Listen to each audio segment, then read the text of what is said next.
नमस्कार साथियों, सभी का बहुत बहुत स्वागत है एग्री ऐप के डिजिटल ई प्लेटफॉर्म पर। भूसाल का 8वां टेस्ट है राजस्थान सामान्य ज्ञान का। पहला प्रश्न देखिए, शेर ए राजस्थान के नाम से किसे जाना जाता है। प्रश्न है शेर ए राजस्थान। शेर ए राजस्थान के नाम से किसे जाना जाता है, ये एक उपनाम दे रखा है, इनमें से आपको बताना है। राजस्थान इतिहास से ये प्रश्न रहेगा, जो आपके प्रमुख व्यक्तित्व आते हैं यहाँ से प्रश्न है। तो शेर ए राजस्थान के नाम से व्यक्तित्व किसको जाना जाता है, तो वो जाना जाता है जयनारायण व्यास को। जयनारायण व्यास है, इनको शेर ए राजस्थान के नाम से भी जाना जाता है और इसके साथ में इनके कुछ अलग उपनाम भी है। इनके बारे में 2 मिनट की आप बात सुनिए। इनका जन्म लगभग 1899 जोधपुर में हुआ था। इनको शेर ए राजस्थान, लक्कड़ कक्कड़ फक्कड़, ठीक है, धुन का धनी आदि उपनामों से इनको जाना जाता है। और जो जयनारायण व्यास जी है, 1921 के अंदर मारवाड़ हितकारिणी सभा का गठन हुआ था और 1923 में इसका इन्होंने पुनर्गठन भी किया था। और जयनारायण व्यास राजस्थान के एकमात्र ऐसे व्यक्तित्व है जो राजस्थान के प्रथम निर्वाचित और प्रथम मनोनीत होने वाले क्या थे, मुख्यमंत्री थे। अब मुख्यमंत्री का प्रश्न आया तो मैं आपको इनके बारे में सारा बता देता हूं। राजस्थान के जो सबसे पहले जो निर्वाचित मुख्यमंत्री थे उनका नाम था हीरालाल शास्त्री, जो एकीकरण का चौथा चरण था 30 मार्च 1949 को, उस दौरान वो क्या हुए थे, मनोनीत हुए थे। उसके बाद में राजस्थान के प्रथम निर्वाचित मुख्यमंत्री, उनका नाम था टीकाराम पालीवाल, जो दौसा जिले से संबंधित थे। फिर राजस्थान के सबसे लंबे टाइम तक रहने वाले मुख्यमंत्री वो थे मोहनलाल सुखाड़िया, जिनको आधुनिक राजस्थान के निर्माता भी कहा जाता है। फिर है राजस्थान के मनोनीत व निर्वाचित दोनों प्रकार के होने वाले जो मुख्यमंत्री है, उनका क्या नाम रहेगा, जयनारायण व्यास जी रहेगा। इनकी कुछ समाचार पत्र भी है, जैसे आगीबाण है, पीप जो एकमात्र अंग्रेजी समाचार पत्र है वो इनका जो दिल्ली से प्रकाशित होता था। आगीबाण है राजस्थानी भाषा में, ये अजमेर ब्यावर से होता था। तो इस प्रकार की जो महान व्यक्तित्व है जिनका नाम है जयनारायण व्यास, जो जोधपुर जिले से संबंधित है। और शेर है राजस्थान, धुन का धनी, लक्कड़ कक्कड़ और आदि उपनामों से इनको जाना जाता है। जयनारायण व्यास राजस्थान में, ये शेर ए राजस्थान के नाम से इनको जाना जाता है। अगला प्रश्न देखिए, अगला प्रश्न है 1857 के विप्लव के समय कोटा राज्य का पॉलिटिकल एजेंट कौन था। तो 1857 की जब क्रांति हुई थी राजस्थान में, उस दौरान अलग अलग रियासतों के क्या थे, जो राजनीतिक जो पॉलिटिकल एजेंट थे वो अंग्रेजों के द्वारा हर एक रियासत में एक एक होता था। तो जो कोटा रियासत है, इस कोटा रियासत का जो पॉलिटिकल एजेंट है उसका क्या नाम था, मेजर बर्टन। अब मैं जितनी भी रियासतें हैं सारी राजस्थान के अंदर उस दौरान जिनके अंदर जो क्रांति की घटनाएं थी और 5 पॉलिटिकल एजेंट महत्वपूर्ण एग्जाम की पॉइंट ऑफ व्यू से, वो सारे आपको बताता हूं। जिससे सबसे पहले बात करते हैं मारवाड़ की। तो मारवाड़ का जो पॉलिटिकल एजेंट था उसका नाम था मेकमोशन। एक बार बता रहा हूं, आप इस चीज को दोबारा से आप पीछे करके वीडियो को 2 बार सुन लेना, लेकिन एक बार आप सुन लेना। मारवाड़ का था मेकमोशन। जो मेवाड़ था उसका हो जाएगा कैप्टन सावर्स, और जो सिरोही था उसका हो जाएगा जेडी होल।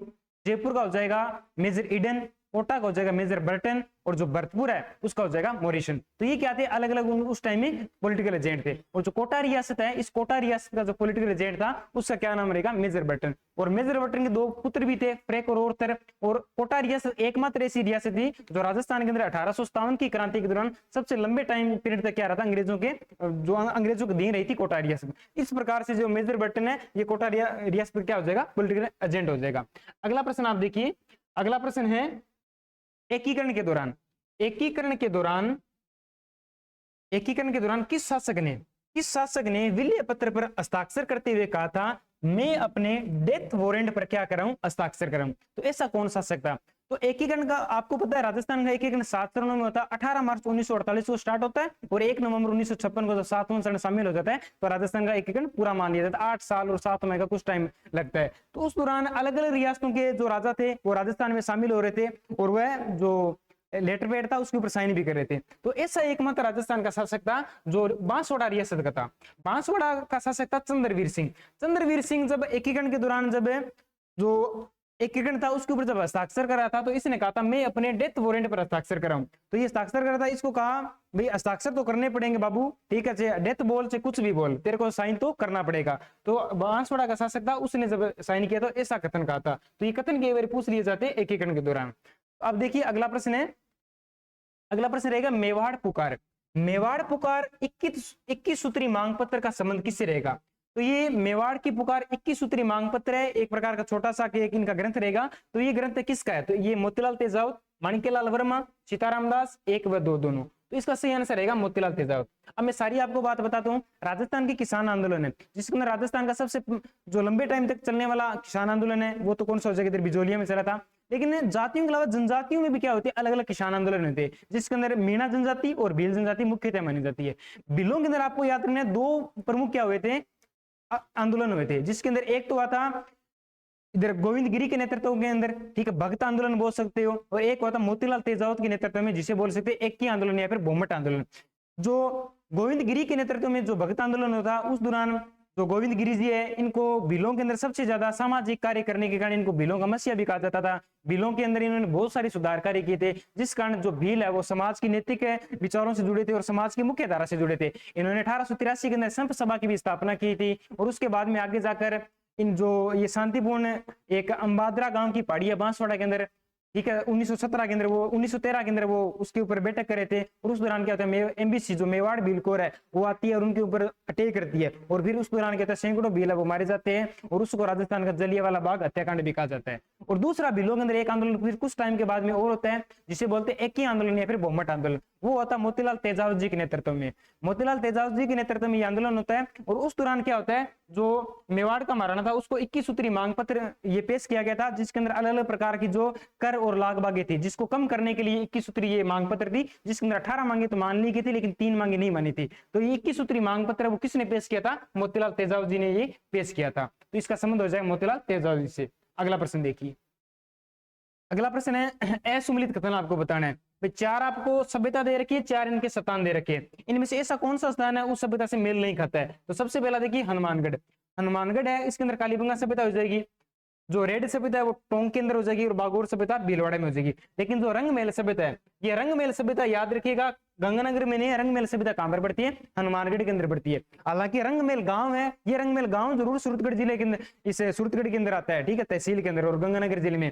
बट जो रंगमहल सभ्यता है वो कौन से जिले में आती है? हनुमानगढ़ जिले के अंदर आती है। तो इसका असुमिलित युग्म कौन सा हो जाएगा? नंबर 2। रंगमहल सभ्यता है वो गंगानगर में नहीं है, वो तो हनुमानगढ़ में है। ठीक, अगला देखिए, अगला है ये भी इतिहास है, मेवाड़ के इतिहास का दूसरा शाखा। जो मेवाड़ के इतिहास का जो दूसरा शाखा है वह किसके शासनकाल में होता?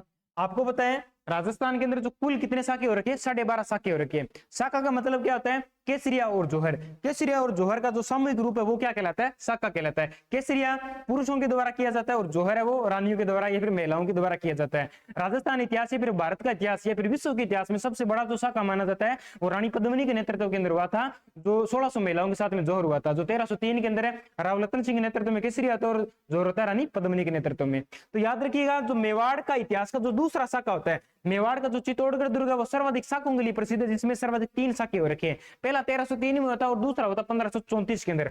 जो दूसरा 1534 के अंदर हुआ था वह किसके शासन काल में होता? तो इसका सही आंसर रहेगा विक्रमादित्य। विक्रमादित्य आपके माइंड में प्रश्न आने से विक्रमादित्य कौन है? तो आपको पता होगा एक राजस्थान का शासक था फाइटरमैन राणा सांगा। राणा सांगा 1509 से लेकर 1528 तक इसका शासनकाल रहता है, और इसके मुख्य रूप से 4 पुत्र थे। एक का नाम था रतन सिंह, एक का नाम था भोजराज, एक का नाम था विक्रमादित्य, और एक का नाम था उदय सिंह। उदय सिंह वही है जो राणा प्रताप के क्या थे? पिता थे। तो विक्रमादित्य ये क्या होता है? मेवाड़ का शासक बनता है, और ये छोटी सी उम्र के अंदर क्या होता है? जब बालक अवस्था होती है उस टाइम में इसके ऊपर जो मेवाड़ का राज करेगा भार इसके ऊपर आ जाता है, ये शासक बनता है। इसकी जो संरक्षिका बनती है इसकी माता हाड़ी रानी क्रमावती ये बनती है। अब आसपास की रियासतें उनको पता था अभी मेवाड़ के अंदर क्या है, जो शासक है वो कमजोर है, बच्चा है, और अभी जो मेवाड़ है उसकी शासन व्यवस्था भी ढंग से नहीं चल रही है। तो मेवाड़ के अंदर अटैक किसने किया था? जो गुजरात का एक व्यक्ति था जिसका नाम था बहादुर शाह। बहादुर शाह का एक ही मोटिव था चित्तौड़गढ़ दुर्ग को हानि पहुंचाना।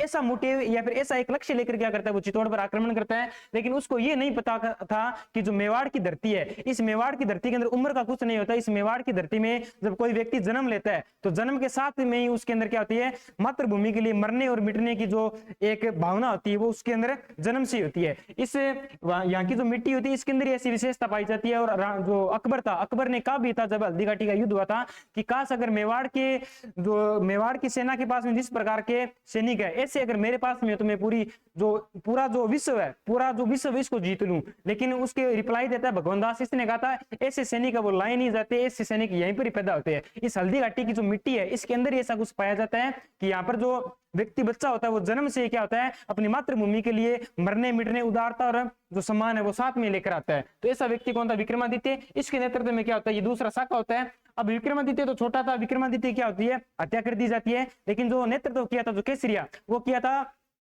प्रतापगढ़ का एक व्यक्ति था जिसका नाम था देवलिया नामक स्थान है। देवलिया प्रतापगढ़ का शासक था, जिसका जागीरदार था, जिसका नाम था रावत बाग सिंह।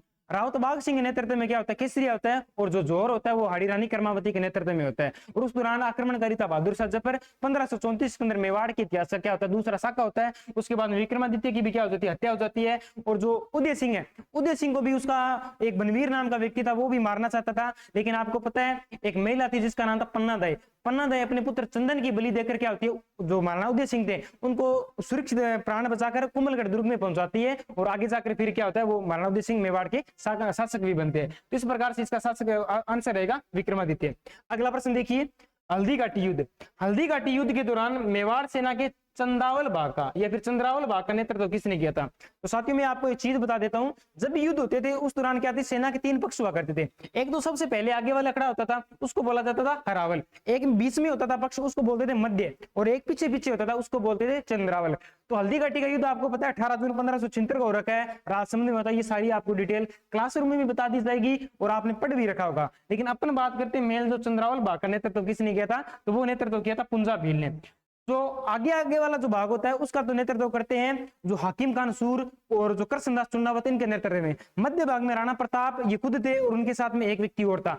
जो पीछे वाला भाग है इसके अंदर थे जो भील थे और भीलों का नेतृत्व कर रहा था पुंजा भील, ठीक है। और हल्दी घाटी युद्ध के दौरान महाराणा प्रताप की तरफ से लड़ने वाला एकमात्र मुस्लिम व्यक्ति या फिर एकमात्र अफगान सेनापति उसका क्या नाम था, हाकिम खान सूर था। और भीलों के अंदर कौन था, पुंजा भील था। ये पुंजा भील वही है जब मेवाड़ का इतिहास पढ़ाया जाता है स्टार्ट में बताया जाता है मेवाड़ का राजकीय जो ध्वज है, कहा जाता है कि मेवाड़ का जो राजकीय ध्वज है वो महाराणा प्रताप के टाइम में निर्मित हुआ था। उसके ऊपर 2 फोटो लगी हुई है, एक तरफ तो है सैनिक और एक तरफ लगा हुआ है जो भील है, ठीक है। भील क्या थी, इनकी सहयोगी जाति थी। और उसके ऊपर एक कोट भी लिख रखा है, जो दृढ़ राखे धर्म को ती ही राखी करता है। ये क्या मेवाड़ का राजवाक्य, यानी कि जो अपने धर्म पर रहता है, जो अपने कर्म पर रहता है उसकी भगवान भी क्या करता है, मदद करता है। तो इस प्रकार से पुंजा भील है, ये क्या हो जाएगा, मेवाड़ सेना का जो हल्दी घाटी युद्ध है उस दौरान चंदावल बाग का इसने क्या किया था, नेतृत्व किया था, ठीक है भाई। अगला देखिए, अगला है मुगलों से युद्ध में पराजित होने पर किस शासक की पत्नी ने दुर्ग के दरवाजे नहीं खोले थे?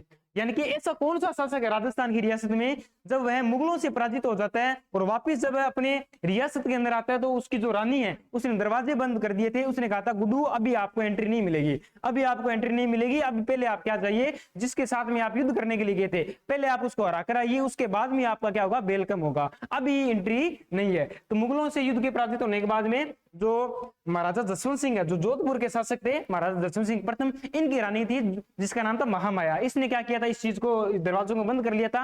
अब आपके मन में प्रश्न आएगा भाई मास्टर आपने ऐसा कहां पर पढ़ा, तो मैंने कहां पर पढ़ा था, तो ऐसा है कि इनके बारे में पढ़ा जाता है। तब एक कोट आता है, फ्रांसी एक विद्वान था, फ्रांसी विद्वान था जिस बर्नियर नाम का व्यक्ति था, उसकी एक यात्रा वृत्तांत है जिसमें भारत यात्रा, उसके अंदर लिखा गया कि जसवंत सिंह की रानी माया थी। उसने क्या होता जब ये युद्ध करने के लिए गया था, हार जाता तो उसने दरवाजे बंद कर लिए थे और उसका समर्थन भी किया था कवि राजा श्यामलदास ददीवाड़िया ने। और कहा जाता है जो जसवंत सिंह है ये आपको पता जो इनके समकालीन शासक था जिसका नाम था शाहजहां। शाहजहां के प्रमुख 4 पुत्र थे, दारा सिकोह, शुजा, मुराद और औरंगजेब। तो औरंगजेब क्या करता है, इनका शाहजहां इसके खिलाफ बगावत कर लेता है और वो शासक बनने के लिए युद्ध करता है, जिसके अंदर धर्मत का युद्ध होता है, दोराई का युद्ध होता है और सामगढ़ का युद्ध होता है। तो धर्मत के युद्ध के अंदर पराजित कौन हुआ था, जसवंत सिंह हुआ था। उस दौरान दरवाजे ये बंद हो गए थे, तो इसका सही आंसर रह जाएगा जसवंत सिंह। अगला देखिए, अगला प्रश्न है राय सिंह प्रशस्ति। राय सिंह प्रशस्ति इसकी रचना किस भाषा में की गई है? अब आपके मन में सबसे पहला प्रश्न आना चाहिए जो राय सिंह प्रशस्ति है वो है कहां पर, कौन से दुर्ग में लगी है और राय सिंह है कौन? तो राय सिंह के बारे में आपको बता दूं जो बीकानेर का राठौड़ राजवंश है, बीकानेर का राठौड़ राजवंश के अंदर जो महाराजा कल्याणमल थे, कल्याणमल ने क्या की थी 1570 के अंदर नागौर दरबार के अंदर अकबर की सबसे पहले क्या की थी, बीकानेर के अंदर अधीनता स्वीकार की थी। इसके 2 प्रमुख पुत्र थे, एक का नाम था पृथ्वीराज राठौड़ जिसने गागरोन की जागीर के अंदर बैठकर ग्रंथ वेली की रुक्मणी की रचना की थी, जिसको दुर्साढ़ा ने 5वां वेद और 1900 पुराण भी कहा था। और एक व्यक्ति था जिसका नाम था राय सिंह राठौड़, इसको क्या बनाया जाता है, बीकानेर का राजा या फिर महाराजा बनाया जाता है। और इस राय सिंह राठौड़ ने भी क्या किया था, जो राय सिंह प्रशस्ति का निर्माण करवाया था इसे जूनागढ़ दुर्ग की दीवारों पर। और ये संस्कृत भाषा के अंदर क्या मिलता है, इसका संस्कृत भाषा में इसका लेखन मिलता है। और जेता जैन नाम का इसका क्या था, वास्तुकार था। और इसके अंदर बीकानेर का जो महाराजा था, बीकानेर जिसने स्टेब्लिश किया, राव बिका से लेकर राय सिंह तक का इतिहास क्या मिलता है इस प्रशस्ति के अंदर लिखा हुआ है और संस्कृत भाषा में है। और ये राय सिंह वही है जिसने 1567-68 के दौरान जो मेवाड़ का जो अंतिम शाखा होता है, जिस दौरान जेमल मेड़ती और कलाजी राठौड़ है वो इनको कंधा पर बिठाकर युद्ध लड़वाते हैं। तो जेमल मेड़ती और जो उनकी जो गजारूढ़ मूर्तियां हैं वो भी कहीं पर लगी हुई है, बीकानेर दुर्ग में लगी है, वो भी किसने लगवाई थी? राय सिंह राठौड़ ने लगवाई थी जूनागढ़ दुर्ग में। ऐसा व्यक्ति कौन हो जाएगा? राय सिंह राठौड़ हो जाएगा, जिसने राय सिंह प्रशस्ति का निर्माण करवाया था संस्कृत भाषा में। अगला देखिए, अगला प्रश्न है दल पुंगल एवं राय पिथौरा। दल पुंगल एवं राय पिथौरा नाम की जो उपाधि है वो किसकी है? राजस्थान के अंदर बहुत सारे ऐसे शासक हो रखे हैं जिनकी अलग अलग प्रकार की क्या रहती है? उपाधियां रहती है। जैसे राणा कुंभा है, राणा कुंभा के बारे में सैकड़ों उपाधियां, जैसे इनको दान गुरु, हाल गुरु, छाप गुरु, संगीत गुरु, युद्ध गुरु, बहुत सारे इनको गुरु कहा जाता है। राणा संघ की बात करें तो इनको हिंदू पथ है, सैनिक भग्नावेश, एकांक का शासक है, बहुत सैकड़ों विशेषताएं। उसी प्रकार अलग अलग शासकों की कुछ विशेषताएं थी और उनकी उपाधियां दे रखी थी। तो दल पुंगल और राय पिथौरा ये किसकी उपाधि हो जाएगी? पृथ्वीराज राठौड़ की हो जाएगी। ये पृथ्वीराज चौहान तृतीय की हो जाएगी। ये पृथ्वीराज चौहान तृतीय वही है जो अजमेर का चौहान राजवंश था, जिसने तराइन का प्रथम युद्ध और तराइन का जो द्वितीय युद्ध है वह किया था मोहम्मद गोरी के खिलाफ में। और इनका जो दरबारी विद्वान था जिसका नाम था चंद्रवरदाई, जिसने ग्रंथ लिखा था पृथ्वीराज राष्ट्र, जो 18 भागों में लिखा गया था। तो ये पृथ्वीराज चौहान तृतीय की क्या उपाधि है? दल पुंगल एवं राय पिथौरा। तो ये उपाधि हो जाएगी पृथ्वीराज चौहान तृतीय की। बाकी इनके बारे में जितनी भी एबीसीडी है वो क्लास के अंदर बताई जाती है। अब एक बार आपको सीधी सी याद रखनी है जो इनकी उपाधियां दो है। नेक्स्ट देखिए, नेक्स्ट ये प्रश्न है कल्चर से, बाकी इसको हिस्ट्री से जोड़ सकते हैं। एशिया की जो सबसे बड़ी तोप है वो किस दुर्ग में स्थित है? भाई ऐसी कौन सी तोप है, ऐसी कौन सी तोप है जो सबसे बड़ी तोप है और वो राजस्थान के कौन से दुर्ग में स्थित है? अभी मैं आपको बताऊं, एक आज लेटेस्ट ही आज जैसे एक बीसीसी एग्जाम हुआ था, उसमें सीधा सा प्रश्न दे रखा था भाई राजस्थान के अंदर एक जैसे 9 महल है, एक जैसे 9 महलों के लिए कौन सा दुर्ग जाना जाता है? और मैंने ये क्लासरूम के अंदर में 3-4 बार बोलकर इस चीज को मैंने रिपीट कराया, इस प्रश्न को आप याद रखना, ऐसे प्रश्न पूछे जाते हैं। तो एक जैसे 9 महल वो कहां पर है? नाहरगढ़ दुर्ग के अंदर दे रखे हैं। लेकिन जो एशिया की जो सबसे बड़ी तोप है उसका क्या नाम हो जाएगा? जयगढ़ तोप हो जाएगा, जयबाण तोप हो जाएगा। और ये जयबाण तोप है, ये जयगढ़ दुर्ग के अंदर स्थित है। और इसके बारे में कहा जाता है कि एक बार ही चली थी और एक बार चलने के बाद तालाब का निर्माण करवा दिया था। 50 किलो का इसके अंदर क्या आता था? गोला आता था और बहुत विशालकाय तोप है। और आज भी ये जयगढ़ दुर्ग के अंदर क्या स्थित है? और जयगढ़ दुर्ग कौन से जिले के अंदर स्थित हो जाएगा? जयपुर जिले में हो जाएगा। तो एशिया की सबसे बड़ी तोप जयबाण है, ये राजस्थान के जयगढ़ दुर्ग में स्थित हो जाएगी। अगला प्रश्न है भूगोल से, निम्नलिखित में से साबरमती नदी है, साबरमती नदी की नदियों का सही युग्म कौन सा है? भाई इसमें से कौन सी ऐसी नदी है जो साबरमती की क्या कहलाती है? सहायक नदियां कहलाती है। सागी सुगड़ी, हरण भादर, शिवपुर सुकली, ये तीनों नहीं हो जाएंगे तो सही कौन सा हो जाएगा? हथमती और बेतरक। अब साबरमती के बारे में थोड़ी सी एबीसीडी देखिए। साबरमती नदी क्या है? इसका जो उद्गम होता है वो अरावली की पहाड़ियां उदयपुर से होता है, जाडोल स्थान से। और ये राजस्थान के अंदर नहीं बहती, ये लगभग इसका भाव है गुजरात में। राजस्थान में इसकी लगभग 28 किलोमीटर लंबाई है और लगभग 320 किलोमीटर की कुल लंबाई है। गुजरात की राजधानी गांधीनगर और अहमदाबाद शहर है वो साबरमती नदी के किनारे स्थित है। इसकी कुल 5 सहायक नदी है, जिसका नाम मानसी नदी है, वाकल नदी है, मानसी नदी, वाकल नदी, और उसके बाद में मानसी नदी, वाकल नदी, हथमती नदी और बेतरक नदी। इस पर 4 नदियां हो जाएगी। और सेई नदी के ऊपर जो सेई परियोजना है, जो जवाई बांध के अंदर पानी की आवक बनाए रखने के लिए की गई है, और वो राजस्थान की प्रथम क्या कहलाती है? जल सुरंग भी कहलाती है, जो सेई जल सुरंग है जो जवाई बांध के अंदर पानी प्रोवाइड करवाती है। तो साबरमती नदी इसके किनारे आपको पता होना चाहिए गुजरात की राजधानी गांधीनगर और अहमदाबाद शहर भी क्या हो जाएंगे? स्थित हो जाएंगे। और इसकी सहायक नदियां कौन सी है? हथमती और बेतरक नदी। इसका उद्गम होता है उदयपुर से। राजस्थान के एकमात्र नदियों, कई नदियों में से एक है जो राजस्थान के अंदर उद्गम होता है लेकिन राजस्थान में बहती नहीं है। नेक्स्ट है, निम्नलिखित में से कौन सा हवाई अड्डा है? निम्नलिखित में से कौन सा नागरिक हवाई अड्डा नहीं है? हवाई अड्डे तो बहुत प्रकार के, बहुत सारे राजस्थान में, लेकिन हवाई अड्डों के भी क्या होते हैं? टाइप होते हैं। वे कुछ टाइप ऐसे होते हैं जो सैन्य सामान के लिए जिनका प्रयोग किया जाता है, जिसके अंदर सिर्फ क्या होता है? सेना का जो भी असला वगैरह होता है वो सामान एक स्थान से दूसरे स्थान पर लाया ले जाया जाता है। और एक होता है नागरिक, जिसके अंदर आमजन जैसे मेरे जैसे आप जैसे लोग क्या हो सकते हैं? यात्रा वगैरह कर सकते हो एक देश से दूसरे देश में या फिर अंडर देश के अंदर ही। तो राजस्थान में ऐसे बहुत सारे हैं तो जिसके अंदर नागरिक हवाई अड्डा नहीं है। तो वो याद रखिएगा। तो सूरतगढ़ अपना जो गंगानगर के अंदर है, ये सूरतगढ़ है, ये हवाई अड्डा क्या हो जाएगा? ये सूरतगढ़ हवाई अड्डा नागरिक हवाई अड्डा नहीं है, ये तो क्या सैन्य हवाई अड्डा है। सांगानेर जयपुर के अंदर ये राजस्थान का प्रथम हवाई अड्डा माना जाता है, जो अंतरराष्ट्रीय यहाँ से क्या भरी जाती है? उड़ान भरी जाती है इधर दुबई वगैरह देशों के अंदर। और किशनगढ़ अजमेर में, रातानाडा कहां पर हो जाएगा? जोधपुर में। तो सूरतगढ़ हवाई अड्डा क्या कहलाता है? ये सैन्य हवाई अड्डा कहलाता है, न कि नागरिक हवाई अड्डा। ठीक है, अभी अगला देखिए, अगला भी देखेंगे, अगला भी देखेंगे। निम्नलिखित में से पश्चिमी राजस्थान में खारे पानी की झीलों के लिए उत्तरदायी कारण है। अब आपको पता है जो पश्चिमी राजस्थान है ये किसका भाग माना जाता है? तैतीस सागर का। अब 33 सागर है, 33 सागर के अंदर क्या है? 33 सागर का जल फ्रूटी जैसा मीठा तो था नहीं भाई, सीधी सी बात है, खारा था। तो 33 सागर का भाग पाया जाता है, यानी कि खारी चीजें तो होगी, ठीक है, नमकीन होगी। तो राजस्थान की जितनी भी झीलें हैं, ये राजस्थान की झीलें जो खारे पानी की झील है, इनका खारेपन होने का उत्तरदायी कारण क्या है? माइकोसिस चट्टान। ये माइकोसिस चट्टान क्या होती है? इसे समतल भाग के ऊपर ये रहती है चट्टानें, और जब भी ये पानी के टच में आती है धीरे धीरे घुलने लग जाती है। और इनके अंदर जो इनके अंदर जो लवण पाया जाता है ये पानी के अंदर मिल जाता है, जिस कारण उस पानी का स्वाद क्या हो जाता है, खारा या फिर नमकीन हो जाता है। इसीलिए जो पश्चिमी राजस्थान के अंदर जो खारे पानी की झीलें हैं वो माइकोसिस चट्टान के कारण क्या होती है, खारी होती है, और ये 33 सागर का भाग भी कहलाता है। और पश्चिमी राजस्थान में आपको पता है अवसादी चट्टान पाई जाती है, अरावली के अंदर आग्नेय चट्टानें पाई जाती है। पूरी मैदानी प्रदेश में कोई भी प्रकार की चट्टान नहीं है। और जो हाड़ौती का पठार है वहां पर कौन सी, वहां पर ये पाई जाती है अपने बेसाल्ट चट्टानें पाई जाती है। ठीक है, तो अगला प्रश्न देखिए। जी समझ में आ रही है? ठीक है, अगर ना समझ में आए तो कमेंट वगैरह कर दिया करो। कई बार प्रश्न क्या होता है जल्दबाजी के चक्कर में गलत बता दिया जाता है। ठीक है, मोटिव ये नहीं रहता भाई आपका गलत हो, वो कई बार जल्दबाजी के चक्कर में क्या होता है, कई बार गलत निशान लग जाता है, फिर कई बार गलत मुंह से बोल दिया जाता है।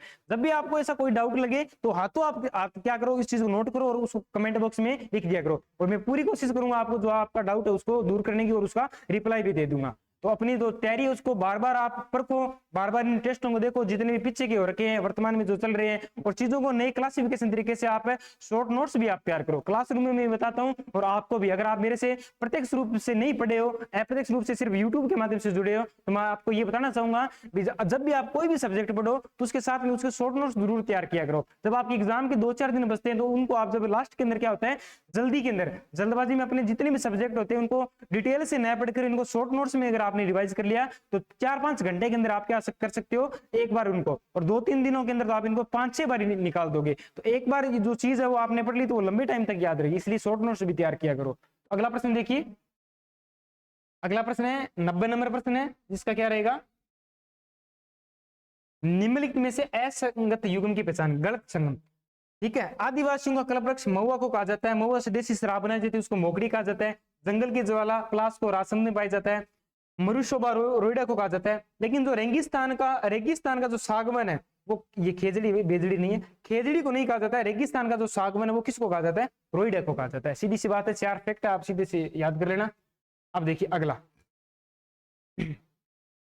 अगला इसके अंदर भी क्या है, असंगत युग्म कौन सा है, तो इसमें 4 पहाड़ियां दे रखी है, आप इनको देखो एक बार, मैं पानी पी लेता हूं।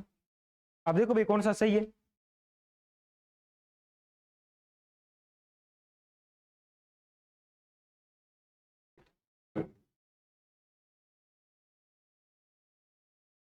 निम्नलिखित में से असंगत युग्म है, 4 पहाड़ियां 4 जिले। मेरवाड़ा, आपको पता है अजमेर मेरवाड़ा की पहाड़ियां अजमेर में पाई जाती है। मालखेत की पहाड़ियां भी सीकर के अंदर है। दिवेर की पहाड़ियां राजसमंद में। बट जो सेवर की पहाड़ियां ये भरतपुर में नहीं हो जाएगी। सेवर की पहाड़ियां कौन से स्थान पर है, ये जयपुर के अंदर है। और सेवर की पहाड़ियों से एक नदी निकलती है जिसका क्या नाम है, साबी नदी। साबी नदी राजस्थान की एकमात्र नदी है जो राजस्थान से निकलती है, लेकिन बहती कहां पर है, हरियाणा में जाकर बहती है। ठीक है, हरियाणा की तरफ जाती है, हरियाणा में। तो सेवर की पहाड़ियों से साबी नदी निकलती है, और सेवर की पहाड़ियां भरतपुर में है, और कौन से जिले में हो जाएगी, जयपुर में। तो असंगत युग्म ये हो जाएगा। अगला देखिए, अगला है थार का मरुस्थल, इसका क्लासिफिकेशन करा गया पश्चिमी राजस्थान में बालू का स्तूप। पश्चिमी राजस्थान में बालू का स्तूप युक्त प्रदेश है। अब आपको पता है थार का मरुस्थल है, इसका 2 पार्ट में डिवाइडेशन कर रखा है, एक तो शुष्क मरुस्थल, एक कर रखा है अर्धशुष्क मरुस्थल। शुष्क मरुस्थल में 2 पार्ट में डिवाइड है, एक तो बालू का स्तूप युक्त और एक हो जाएगा बालू का स्तूप मुक्त। बालू का स्तूप युक्त का मतलब होता है जिसके अंदर बालू रेत के कण पाए जाते हैं, वो तो होता है बालू का स्तूप युक्त। और बालू का स्तूप मुक्त का मतलब होता है जिसके अंदर बालू रेत के कण नहीं पाए जाते हैं और चट्टानी मरुस्थल होता है, उसको क्या बोलते हैं, बालू का स्तूप मुक्त बोला जाता है। तो युक्त तो कितना है, 58.5%, और मुक्त कितना है, 41.5%। सीधी सी बात है, पथरीला मरुस्थल कम है इसलिए 41.5% हो जाएगा। बालू रेत के कण ज्यादा पाए जाते हैं, 58.5% हो जाएगा। तो बालू का स्तूप युक्त प्रदेश कितना हो जाएगा, तो ये सीधा सा फैक्ट है 58.5%। ठीक है भाई, अगला अगला आपसे ये 4 शब्दावली टर्मोलॉजी है। जलवायु नाम का टॉपिक वहां से। लू आपको पता है गर्मियों में चलती है भाई साहब, ठीक है, खतरनाक होती है, स्थानीय पवन है।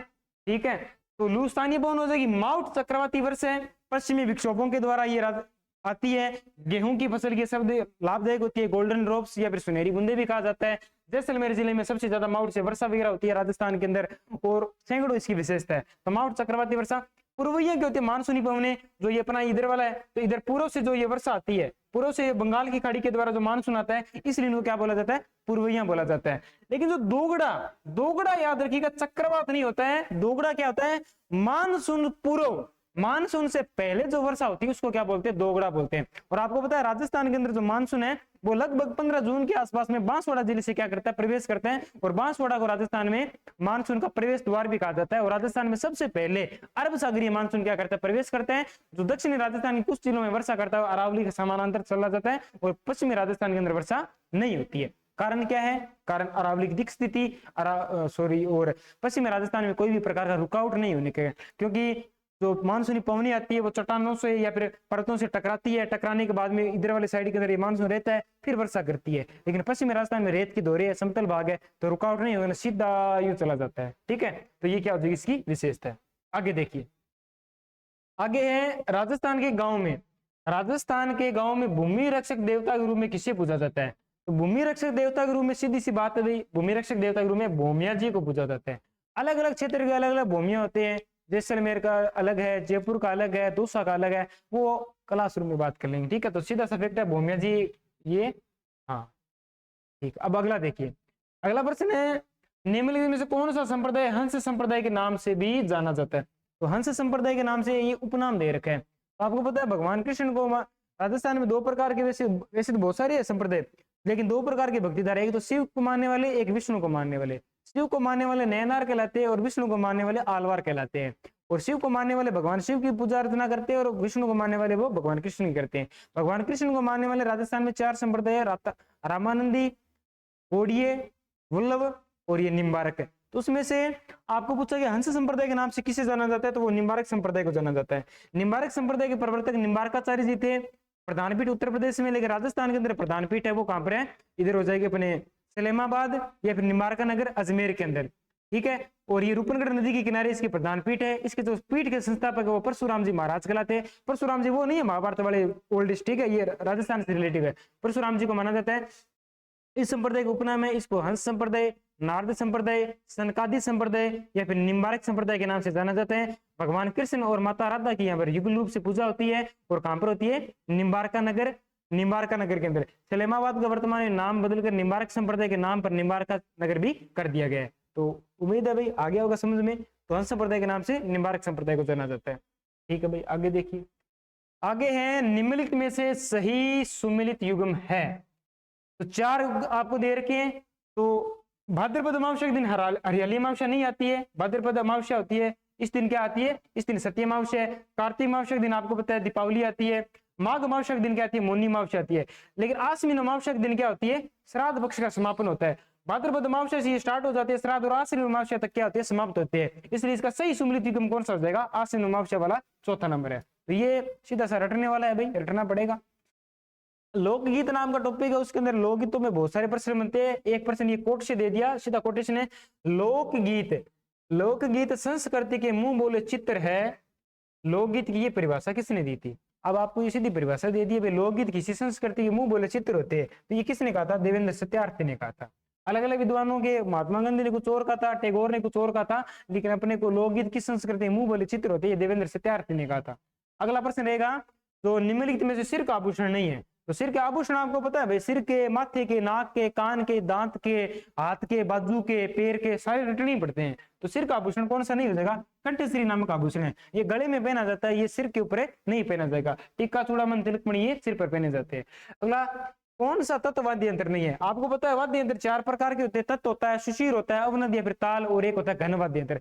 अलग अलग इनकी परिभाषा होती है, जिनके अंदर, क्योंकि वाद्य यंत्र से क्या होता है भाई, जिनसे स्वर की उत्पत्ति होती है वो वाद्य यंत्र कहलाते हैं। राजस्थान का सबसे प्राचीन वाद्य यंत्र कौन सा कहलाता है, रावणहत्था कहलाता है। राजस्थान का जो राज्य वाद्य यंत्र है वो अलगुचा कहलाता है। और राजस्थान का जो सबसे बड़ा वाद्य यंत्र है वो टामक कहलाता है। तो ढेरों सारी इसकी विशेषता होती है, लेकिन अपन को इस प्रश्न से मतलब तत्व वाद्य यंत्र नहीं है। तो तत्व वाद्य कौन सा नहीं हो जाएगा, दमामा नहीं हो जाएगा। दमामा क्या होता है, दमामा अवनद या फिर ताल वाद्य यंत्र होता है। इससे ये क्या होते हैं भाई, ये होते हैं जो पशुओं के, जो कोई भी पशु या फिर जानवर है उसकी जो खाल होती है उसको किसी कोई लोकी या फिर कोई भी प्रकार का जो एक बॉक्स होता है उसके ऊपर उसकी खाल को मट दी जाती है, और उसके ऊपर आप जब चोट मारते हैं तो जो आवाज आती है तो वो क्या कहलाते हैं, अवनद वाद्य यंत्र कहलाते हैं। तो दमामा नाम का वाद्य यंत्र होता है, ये एक लोहे की कड़ाई टाइप के अंदर एक वाद्य यंत्र होता है। उसके ऊपर जो भैंस की खाल होती है उसको मंड दी जाती है, और उसके ऊपर फिर क्या होता है, चोट मारकर आवाज निकाली जाती है। वो वाद्य यंत्र कौन सा होता है, दमामा होता है। चिकारा, दुकाका और रबाब ये तत्व वाद्य यंत्र कहलाते हैं। अगला प्रश्न देखिए, वर्षा में नाचता हुआ मोर, वर्षा में नाचता हुआ मोर किस चित्र शैली की विशेषता है? अब नाचता हुआ मोर ये राजस्थान की लगभग सारी जो चित्र शैली है उसके अंदर आपको मिल जाएगा, सीधा जो मोर है। लेकिन जो नाचता हुआ मोर है ना, वो राजस्थान की एकमात्र चित्र शैली है जिसका नाम हो जाएगा बूंदी शैली।